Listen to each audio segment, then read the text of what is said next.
Hello guys, welcome back to my channel. हमारा आज का टॉपिक बहुत ज़्यादा इंटरेस्टिंग होने वाला है क्योंकि आज मैं आपको पढ़ाने वाली टूटते हुए तारे के बारे में। क्या आपने अपनी लाइफ में कभी भी टूटा हुआ तारा देखा है? और अगर आपने तारा देखा है तो क्या आपने कभी विश मांगी है?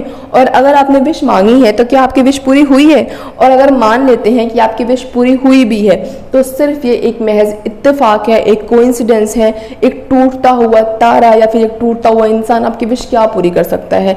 ये सिर्फ एक क्या होता है, कोइंसिडेंस होता है। और जिसे आप तारा कह रहे हो, क्या वो सचमुच तारा है भी या नहीं? तो साइंस इसके बारे में क्या कहती है, इसके बारे में हम डिटेल समझेंगे। उससे पहले अगर आप मेरे चैनल पर नए हो तो मेरे चैनल को सब्सक्राइब कर देना, और अगर वीडियो इन्फॉर्मेटिव लग रही हो तो मेरे वीडियो को लाइक कर देना। स्टार्ट करते हैं अपनी वीडियो को। सबसे पहले कुछ बेसिक समझते हैं कि आखिर ये पूरा माजरा क्या है। अब देखो, सबको पता है कि जो हमारे प्लैनेट्स होते हैं, जो ग्रह होते हैं, वो सूर्य का चक्कर काटते रहते हैं।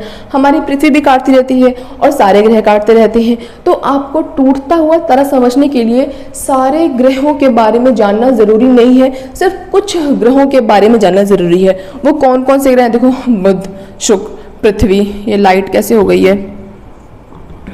ठीक है, दिख रही है ना पृथ्वी हमारी? ये पृथ्वी, मंगल और बृहस्पति, जिसे इंग्लिश में आप कह सकते हो मरकरी, वीनस, अर्थ, मार्स और जुपिटर। ये हमारे क्या है, प्लैनेट्स हैं। और अगर आप ध्यान से देखो, ठीक है, तो आपको दिख रहा होगा बीच में dot dot dot dot dot लगा हुआ है। ये डॉट क्या है बताओ? ये डॉट हमारे हैं एस्टेरॉइड्स। क्या हमारे ये एस्टेरॉइड्स, जिसे हम हिंदी में कहते हैं क्षुद्र ग्रह।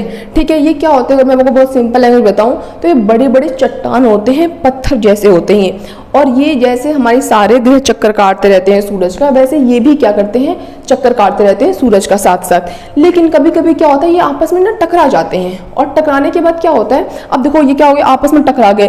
टकराने के बाद ये अपनी ना दिशा भूल जाते हैं, भाई कहाँ को जा रहे थे, कहाँ टकरा गए, कहाँ को मुड़ गए, तो अपनी दिशा क्या होते हैं, भूल जाते हैं। उसके बाद से क्या होता है, जो आपको ये ग्रह दिख रहा है मंगल, ये बहुत अमंगल कार्य कर देता है। क्या करता है ये इनको, यानी कि इन शुद्ध ग्रहों को, इन एस्टेरॉइड्स को अपनी तरफ आकर्षित कर लेता है।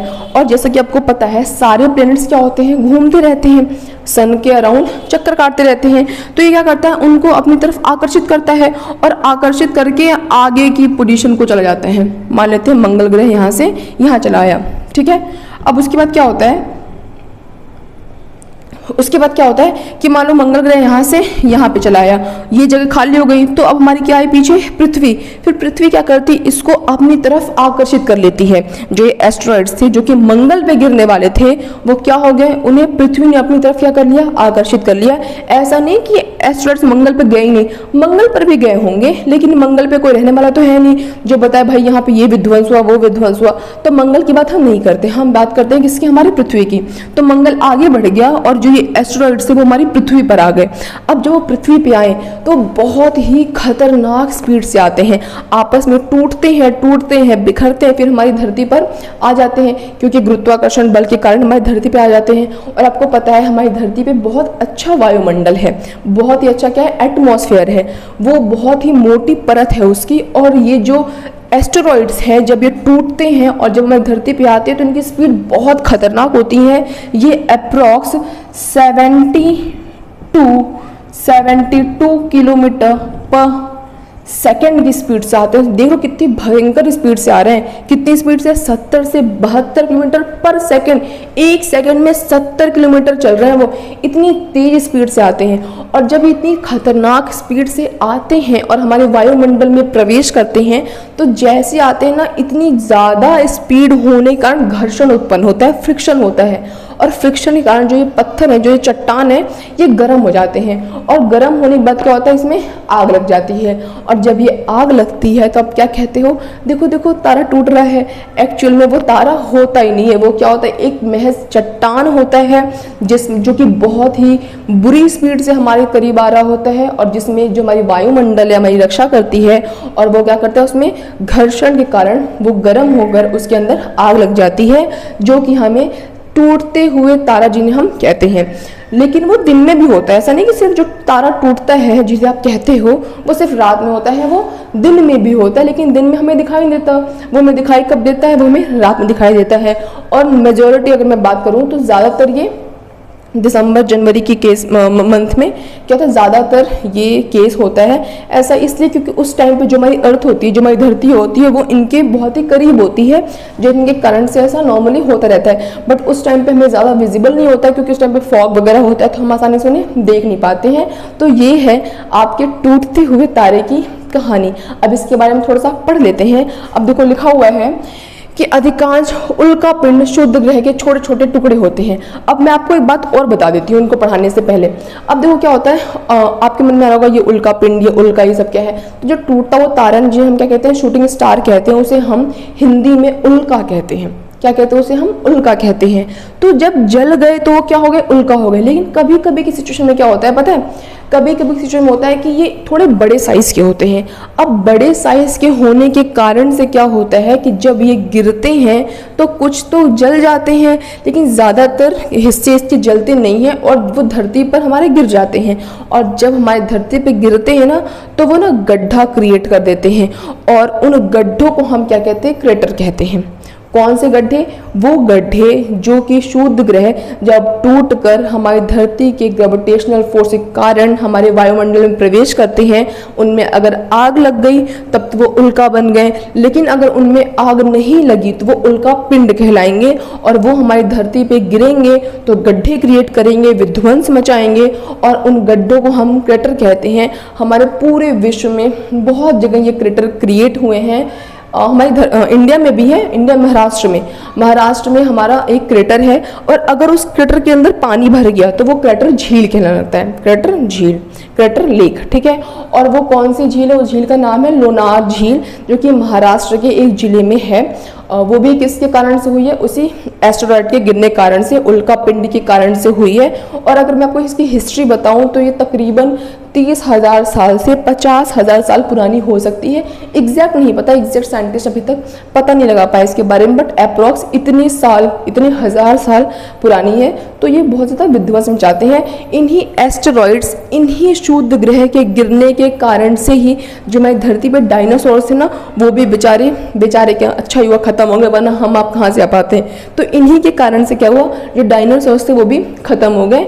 कभी सेपरेट वीडियो बनाएंगे, उसके बारे में डिटेल से डिस्कस करेंगे, बट आप अपने हम टॉपिक पे आते हैं। तो ये रहा मैंने आपको बता दिया सब कुछ कि किस तरीके से जो आपका एस्टेरॉइड्स है, जो शुद्ध ग्रह, वो गिरता है और वो एक तारे में तब्दील जाता है। मतलब आपको ऐसा लगता है कि वो तारा है, बट एक्चुअली में वो एक एक्चुअली में वो उल्का होता है। उल्का मतलब जो वो पत्थर गिर रहा है उसमें घर्षण कारण से आग लग गई है। अब देखो लिखा हुआ है कि अधिकांश उल्कापिंड शुद्ध ग्रह के छोटे छोटे टुकड़े होते हैं। कि उल्कापिंड मतलब मैंने आपको बताया कि उल्का में और उल्कापिंड में अंतर होता है। वो टुकड़े जो कि जल जाते हैं और आपको तारे के रूप में दिखाई देते हैं, उन्हें हम उल्का कहते हैं। जबकि वो टुकड़े जो कि गिरते हैं लेकिन जलते नहीं हैं, उन्हें हम उल्का पिंड कहते हैं। ये एक बिहार में गिरा भी था, लोगों को मिला था, तो लोगों ने अपने मुख्यमंत्री को दे दिया था, उन्होंने एक म्यूजियम में रख भी दिया था। ठीक है, तो देखो आगे पढ़ते हैं। लिखा हुआ है कि यह उल्कापिंड पृथ्वी के गुरुत्वाकर्षण से आकर्षित हो जाते हैं और पृथ्वी के वायुमंडल में प्रवेश करते हैं। कि जो ये मैंने आपको बताया कि जो ये शुद्ध ग्रह होते हैं, ये पृथ्वी के गुरुत्वाकर्षण से क्या हो जाते हैं, आकर्षित हो जाते हैं और हमारे पृथ्वी में आकर गिर जाते हैं। और पृथ्वी के वायुमंडल में प्रवेश करते हैं, जिसके कारण से घर्षण उत्पन्न होता है। और क्या होता है, घर्षण उत्पन्न होता है और उल्कापिंड का तापमान बढ़ जाता है, और उन चट्टानों का, उन पत्थरों का तापमान क्या होता है, बढ़ जाता है, और उनमें आग लग जाती है, जिन्हें हम उल्का यानी कि मेटेओर कहते हैं। ठीक है, एक होता है मेटेओर और एक होता है मेटेओराइट्स। मेटेओर मतलब उल्का और मेटेओराइट्स मतलब क्या होता है, उल्का पिंड होता है। और शुद्ध ग्रह को हम इंग्लिश में क्या कहते हैं, एस्टेरॉइड्स कहते हैं। नो कंफ्यूजन, आगे पढ़ते हैं। चलो अब देखो लिखा हुआ है कि उल्का यानी कि मेटेओर और उल्का पिंड यानी कि मेटेओराइट्स का धरती पर प्रभाव। अब बताओ, इतने तादाद में जब हमारी धरती पर गिर रहे हैं तो इसका कुछ न कुछ साइड इफेक्ट्स भी तो होगा ना। और अगर आपको मैं बताऊं, नॉर्मली तो ये हमारे धरती पर डेली गिरते रहते हैं, डेली गिरते रहते हैं। तो ये गिर रहे हैं तो इनके कुछ हानिकारक प्रभाव भी होंगे, तो उन प्रभाव के बारे में पढ़ते हैं। सबसे पहला जो प्रभाव है, ग्लोबल वार्मिंग बढ़ती जा रही है। ये जो हमारी धरती की ग्लोबल वार्मिंग है वो तो बहुत कारण से बढ़ रही है, लेकिन उनमें ये एक कारण हमारे उल्का पिंड यानी कि उल्का भी हैं। दोनों हमारे ग्लोबल वार्मिंग को बढ़ाने का एक बहुत ही मेजर रोल प्ले करते हैं, जो कि हमारे लिए हानिकारक साबित हो सकती है। नेक्स्ट कह रहा है द्रव्यमान यानी कि मास बढ़ता जा रहा है। किसका, धरती का। हमारी धरती का मास बढ़ता जा रहा है। अब एक बात बताओ, धरती का मास क्यों नहीं बढ़ेगा? धरती का मास बिल्कुल बढ़ेगा, चाहे उल्का गिरे। अब उल्का गिर रहा है, जल जा रहा है, बट जलने के बाद कुछ राख वाख भी तो उससे गिर रही होगी ना, उससे भी तो मास बढ़ रहा होगा। चाहे उल्का गिरे, चाहे उल्का पिंड गिरे, लेकिन उससे क्या हो रहा है, हमारी धरती का मास बढ़ता जा रहा है। पहले के मुकाबले हमारी धरती का मास क्या हो रहा है, बढ़ता जा रहा है। जो कि अब धरती का मास बढ़ रहा है तो उसकी ग्रेविटी भी बढ़ रही है, और जो कि हमारे लिए बिल्कुल भी अच्छी नहीं है। ग्रेविटी का बढ़ जाना भी कितना ज़्यादा हार्मफुल है, आपको तो इतना नॉर्मली पता ही होगा। अगर ग्रेविटी बढ़ गई तो आपस में ये टकरा टकरा के कहेंगे विध्वंस मच जाएगा पूरा। तो ग्रेविटी भी क्या हो रही है, बढ़ जा रही है। क्यों? क्योंकि जो ये उल्का पिंड हमारी धरती पे गिर रहे हैं, डेली गिरते रहते हैं, हजारों की संख्या में गिरते रहते हैं, तो जिससे हमारा बहुत ज़्यादा नुकसान हो रहा है। नेक्स्ट कह रहा है, देखो द्रव्यमान बढ़ता जा रहा है, जिस कारण से धरती का गुरुत्वाकर्षण भी बढ़ रहा है। नेक्स्ट लिखा हुआ है घूर्णन गति, यानी कि जो रोटेशनल स्पीड है वो कम हो रही है। अच्छा एक बात बताओ, जो धरती की रोटेशनल स्पीड है वो कैसे कम हो रही है? आपके मन में सवाल आ सकता है। तो धरती की जो रोटेशनल स्पीड है वो ऐसे कम हो रही है कि आप खुद सोचो कि आप गोल गोल घूम रहे हो, ठीक है, आप क्या कर रहे हो, गोल गोल घूम रहे हो, और आपके उस पे मैं बहुत 10 किलो का आपको एक वजन दे दूं कि अपने सर पे लेके क्या करो, उसको गोल गोल घूमो, तो क्या उतनी आसानी से घूम पाओगे? नहीं घूम पाओगे। तो सेम धरती के साथ भी चलता है कि धरती तो घूम रही है, अपने एक्सिस पे रोटेट करती है ना, लेकिन अब उस पर क्या हो रहा है, मास उसका बढ़ता ही जा रहा है। अब मास के बढ़ने के कारण से जो धरती के घूमने की जो स्पीड है ना, वो क्या हो गई है, कम हो गई है। अभी दिन कितने घंटे का होता है, 24 घंटे का होता है। अगर मैं आपको पहले की बात बताऊं, बहुत लाखों साल पहले की बात बताऊं, तो उस टाइम पे जो एक दिन हुआ करता था वो अप्रॉक्स 18 घंटे का हुआ करता था। अभी दिन कितने घंटे का होता है, 24 घंटे का होता है। आगे आने वाले कुछ हजार लाख सालों के बाद क्या होगा, जो दिन होंगे वो 30 घंटे के, 32 घंटे के, ऐसे दिन क्या होते जाएंगे, बढ़ते जाएंगे। तो ये भी एक बहुत ही ज़्यादा बुरी बात है। एक तरीके से जो पूरा सिस्टम है वो बिगड़ रहा है, ठीक है। नेक्स्ट वो लिखा हुआ है क्रेटर का निर्माण विध्वंस का कारण बन रहा है, कि जो क्रेटर का निर्माण हो रहा है, जगह जगह गड्ढे हो रहे हैं। अब देखो जरूर थोड़ा है कि उसको पता है कि भाई कहाँ गिरना है, जहाँ पे कोई नहीं है। किसी के ऊपर भी तो गिर सकता है ना, ऐसी कॉलोनी में भी गिर सकता है जहाँ पे बहुत सारे लोग में रहते हो। यूपी में गिर गया भाई, बिहार में गिर गया, कितनी ज़्यादा जनसंख्या है, कितने कितने लोग मारे जाएंगे। तो ये एक बहुत ज़्यादा हार्मफुल इफेक्ट है। कि नेक्स्ट क्या है, धरती का झुकाव 23.5 तक हो चुका है। अगर आप पहले की बात करो, पहले में धरती जो झुकी हुई थी ना, जो एक धरती बिल्कुल सीधी थोड़ी ना, थोड़ी झुकी हुई है ना अपने एक्सिस पे, तो पहले वो 21 समथिंग में थी, अभी वो कितनी हो गई है, 23.5 हो गई है। बट अगर हम करंटली बात करें तो कुछ स्टडीज़ बताती हैं कि अभी जो धरती का झुकाव हो गया है वो अप्रॉक्स 24 डिग्री तक हो गया है, जो कि फिर भी एक क्या है, बुरी बात है, एक हार्मफुल इफेक्ट है, एक जो आपका उल्का है, उल्का पिंड है, इसका एक दुष्परिणाम है। तो ऐसे बहुत सारे दुष्परिणाम हैं, बहुत सारे विध्वंस हैं जो कि इन उल्का और उल्का पिंड के गिरने के कारण से हो सकते हैं। तो मैं उम्मीद करती हूँ गाइज आपको आज का टॉपिक बहुत अच्छे समझ में आया होगा।